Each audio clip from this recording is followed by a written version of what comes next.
최근 호주 영주권의 가치가 10억에 달한다는 이야기가 소셜미디어와 유튜버에서 화제가 되고 있습니다. 누군가는 그 정도는 아니라고 말하고 누군가는 그 이상의 값어치가 있다고 합니다. 2024년 4월 기준 한국은 세계 14위의 GDP를 자랑하는 경제 강국입니다. 약 30년 전 한국이 아직 개발도상국에 머물러 있을 때 호주에 이민으로 갔던 시절과 지금은 완전히 다릅니다. 그런데 왜 여전히 많은 한국인들이 호주 영주권에 관심을 가질까요? 특히 GDP만 따져봤을 때 한국은 14위, 호주는 13위로 한 단계밖에 차이 나지 않는데 말입니다. 호주에 대한 정보를 알아보기 좋은 네이버 카페 몇 군데가 있습니다. 3만 명에서 7만 명까지 실제 호주에 거주하는 사람들이 중고 물품을 거래하거나 정보를 공유하기도 하고 이민을 오고자 하는 사람들이 본인에게 맞는 이민 방식을 추천받기도 하는 실제 활발히 운영되고 있는 커뮤니티들입니다. 이곳에서는 한국에서 기술직, 전문직 할 것 없이 꽤 경력을 쌓으신 미혼이나 기혼의 20대부터 40대까지 이민을 알아보는 과정에서 남기는 글들을 쉽게 찾아볼 수 있습니다.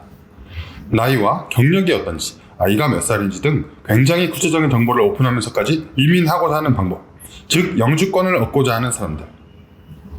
호주 영주권은 정말 그만한 가치가 있는 걸까요?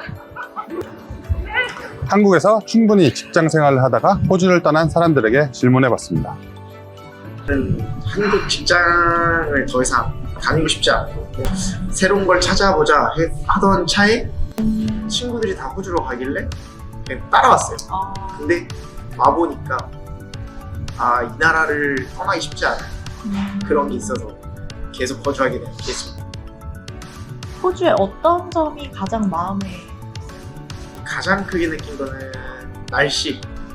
아무리 더워도 그늘 안에 들어가면 시원하고 그리고 겨울에는 덜 춥고 비싼 물가도 저한테는 마음에 들었어요. 그래서는 한 하루 이틀 술 마시고 나머지는 오히려 시간이 남으니까 어떻게 쓸지 생각을 하고 운동도 하고 취미도 가지고 좀 더 여가 생활이 풍부해지는 느낌.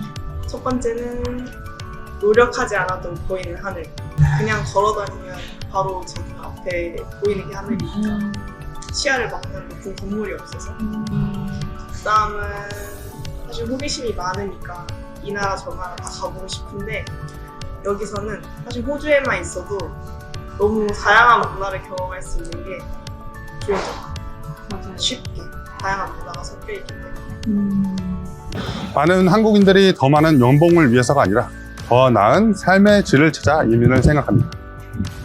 고용 불안과 높은 경제사회 속에 얻는 긴장감, 그리고 주택 문제 등 여러 요인들이 한국을 떠나고자 하는 선택에 영향을 미치고 있습니다.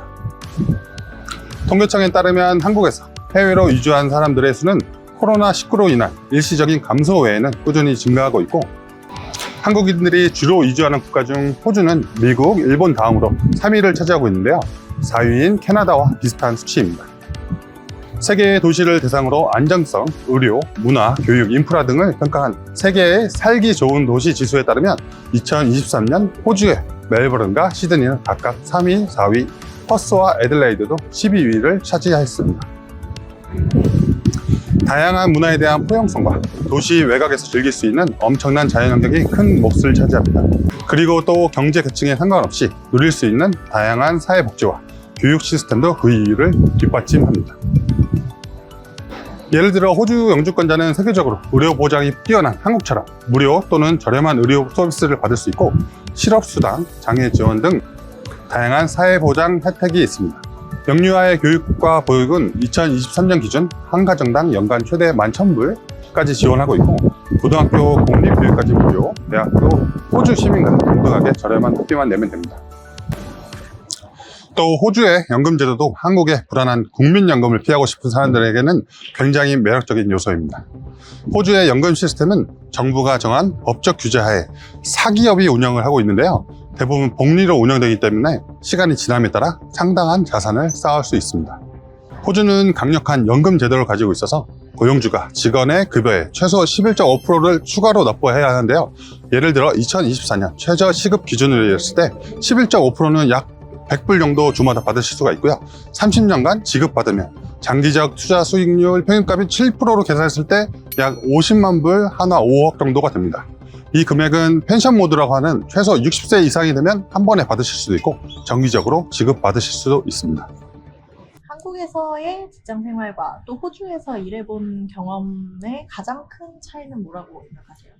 숙이고 들어가야 되는 부분들도 많고, 그리고 이제 막 고객사들도 같이 하기 때문에 빠지기가 애매한 분위기이고, 그러면 반면에 호주에서의 좀 더 편한 느낌이에요. 뭔가 일을 더 많이 하긴 하는데 같은 일을 하고도 욕먹는 사회와 같은 일을 하고도 고마움을 받는 사회, 그냥 그 차이가 있는 것 같아요. 그래도 가장 큰 차이는 아무래도 임금 관련된 것들. 예를 들면은 이제 공휴일에는 시급을 더 높게 쳐준다거나 한국도 의료보험이나 실업급여, 병류와 보조금 같은 복지 혜택이 잘 갖추어진 나라입니다.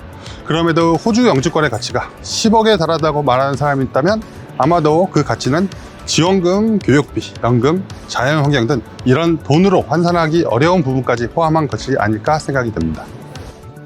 20년간 호주에 살았던 저 또한 호주 영주권이 10억의 가치가 있냐라는 질문에 대해 확답을 드릴 수 없겠지만 삶의 질 향상과 관련된 다양한 비금전적인 요인까지 고려한다면 20, 30대를 호주에서 보낸 제 지난 20년은 분명히 10억 이상의 가치가 있었다고 생각합니다.